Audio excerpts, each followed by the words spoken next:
Hey, Roy. I'm curious. You guys have youth at the backcourt in a key position when you're trying to run offense, set up shots. Duke obviously has youth. Do you see parallels to kind of the ups and downs you guys are having and they're having at this point in this tricky kind of season?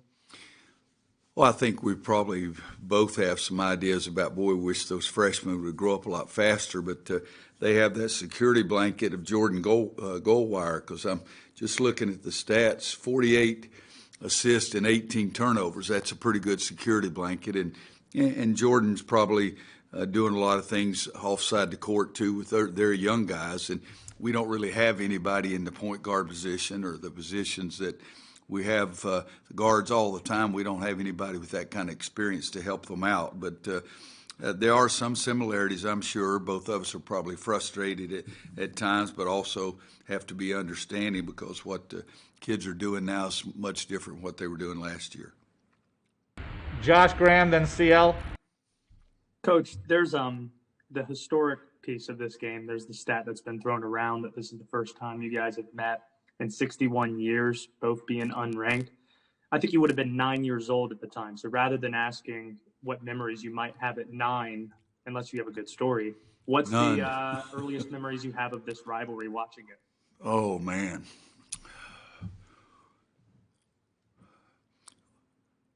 Probably junior, senior year in high school, which would have been, 67, 68, because some of the old guys, I was so much more into baseball until the summer after my freshman year in high school, but I'd never seen an ACC game in person until I played in the preliminary my freshman year playing on the freshman team. But I knew that Duke's success around, I did follow basketball a little bit. I think it was 64, 65, somewhere around in there that they did go to the Final Four. But not until my junior, senior year in high school did I get the idea of the rivalry, and it was even more so after I got here as a student. Thank you. CL, then Mark Armstrong. Hey, Roy, kind of going back to the youth theme, this rivalry can kind of cause a kid playing in it for the first time to get overexcited and, expend a lot of energy before tip-off, really, sometimes. But in this pandemic year, there's not going to be a crowd and everything in Cameron.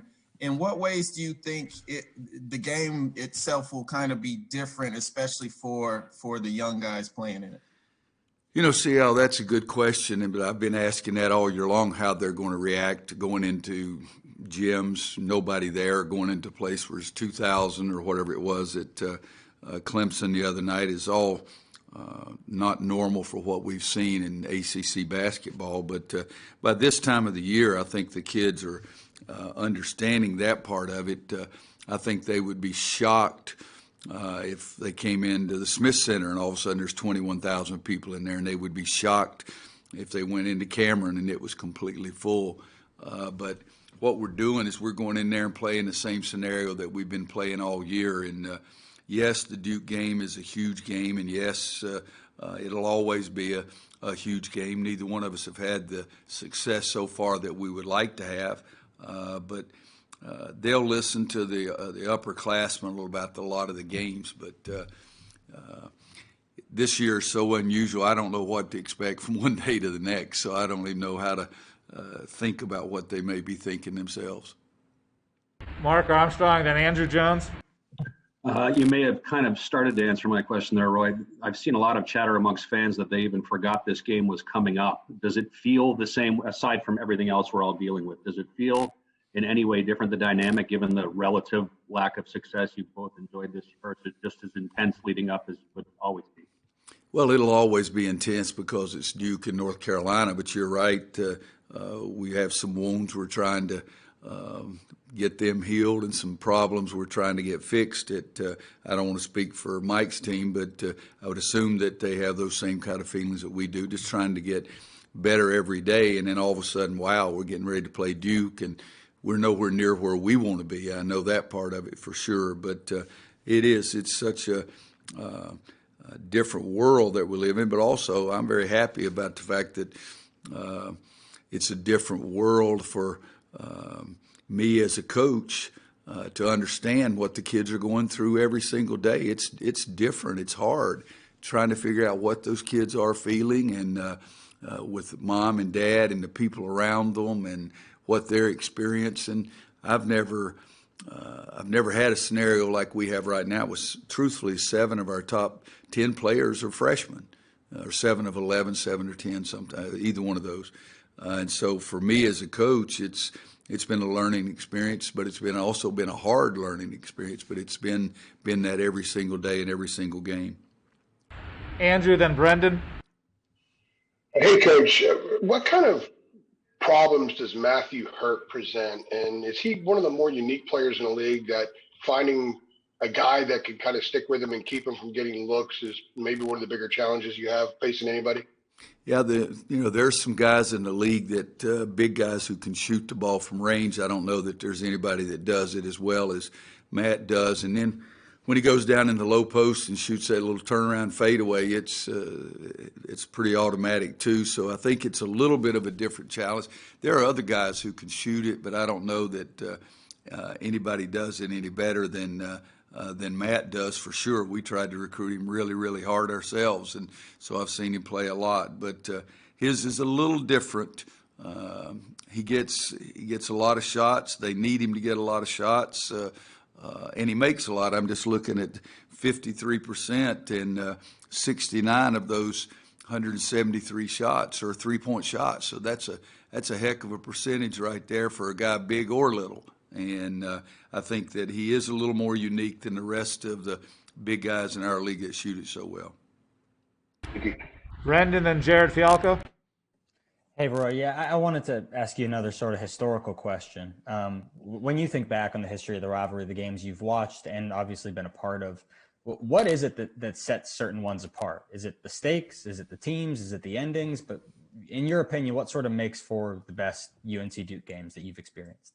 Oh, boy, that's an unusual question for me. I think that you're always going to have the big game attitude and the spectacle and the pageantry around it. That is taken away with no fans in the stands. If I had to pick one, I would think when the stakes are the highest. Those are the games that I remember the most. It's the last game of the year for a conference championship, or the who's going to get a number 1 seed, or what it is. And, these games are usually in the second half of the season. It's not one that we don't normally play Duke, the first conference game or anything like that, when you're not too sure about your team. So I would think that the most special ones to me are either one of two things. It's where the stakes are really, really high, or it's senior day for us here. And for me, the way I feel about our seniors typically, I think those are the ones that usually are the most memorable for me. Thank you. Jared Fialco, then Greg Barnes. To follow up on that, Roy, this is a series that is marked by these indelible moments in time that are never forgotten. When you think of the series, is there a specific image or a specific emotion that comes to your mind? Oh, no, I don't know that I could pick one. There are a lot of emotions. Tyler Hansbrough walking off the court bleeding like that. Danny Green with the big dunk over at their place. The negative side, Austin Rivers making that 3 in our building. Going over there and, with Marcus Page and Bryce Johnson and winning the conference regular season and beating them on their senior day. There's a lot of those memories. Last year's game, I've tried to erase them because they're all so many negative memories with last year's game, and I'm afraid that it may last longer than the rest of them forever. Greg and Davis. Hey, Roy, know that turnovers are a part of the game, but it seems like, for a lack of a better word, there have been some head scratchers in recent weeks. Do you have to coach turnovers a little bit different in how you handle them in practice when there are some that just seem a bit baffling? Greg, I think they are head scratchers or baffling or frustrating or whatever you can describe them with that. It's really something that irritates every coach, irritates me a great deal because we've emphasized it so much. And we thought we were making strides, and we finally got more assists, and we had turnovers, which we've never had a team that had the problem in getting there. And then all of a sudden we turn around and go south immediately against Clemson again. So it's a frustrating thing. It's definitely, for sure, something I haven't been able to find the answers to, or I would have already figured it out, and I would have already changed. Excuse me. But no, it is frustrating, and we can say all we want that we got, RJ's a freshman, Caleb's a freshman, Kerwin's a freshman, all those. Anthony played 4 games last year, but the bottom line is we got to stop turning the daggone ball over if you want to be really good. And that's got to be something our kids have got to buy into more. I mean, we're running them more after turnovers in practice. We're screaming at them. We're putting our arm around them and say, okay, this is the reason you made the mistake. And so far, I haven't found the right way to cure it. Davis, then Ross. Hey, Coach, you said anytime you win a big game on the road that you're stealing their brownies. I was just wondering, where did that phrase come from? Wow. I have no idea. I just started thinking about it or started saying something about it just in a joking manner 100 years ago. And that's when I was at Kansas, that we wanted to really be a good team on the road. And it was silly, and it's still silly, but I really don't have any idea. I think I don't have many original ideas, and the ones I do are usually bad, so that probably fits into that category. Ross, then Adam Smith. Hey, Coach, hopefully asking this near the end of the press conference, but after the Clemson game, you mentioned Clemson was not a sloopy dog. Could you kind of explain that reference and what you meant by that? I just meant it's not a team, it's a bad basketball team. It had nothing to do with Snoop Dogg. I may have said Snoopy Doll, and you thought I said dog. I have no idea. It was just I get frustrated sometimes that we don't give the other team credit. And, we're not playing. I'm looking at 5, 10, 15, 16, 17 pictures up there. What it means is we're not playing U17 guys. We were playing a basketball team that's very good, particularly on the defensive end of the floor. If we were playing 17 faces, we looking at a pair, I wouldn't be talking about that because we'd beat the hell out of you guys. Adam Smith and Alyssa. Oh, my Stop goodness. all questions, huh? Yeah, good luck following that one, Adam. Well, Roy, just to be clear, I had told Ross that I thought that might have been a droopy dog. You've made droopy dog references over the years, I feel like. I didn't know if Sloopy and Droopy were tied together, but anyway. Okay. What you mentioned earlier that it has almost become normal, not normal, but you've almost become used to playing in places that are empty or limited capacity. Is at Cameron, when that place is full, because it's so compacted and tight, do you have to yell the most there to get your point across when it's a normal season and things are pretty wild there? And also, do you think that when you go there Saturday, that just the fact that, that it will be empty, do you think that would be the weirdest of the situations that you've played in this year, of just the empty buildings?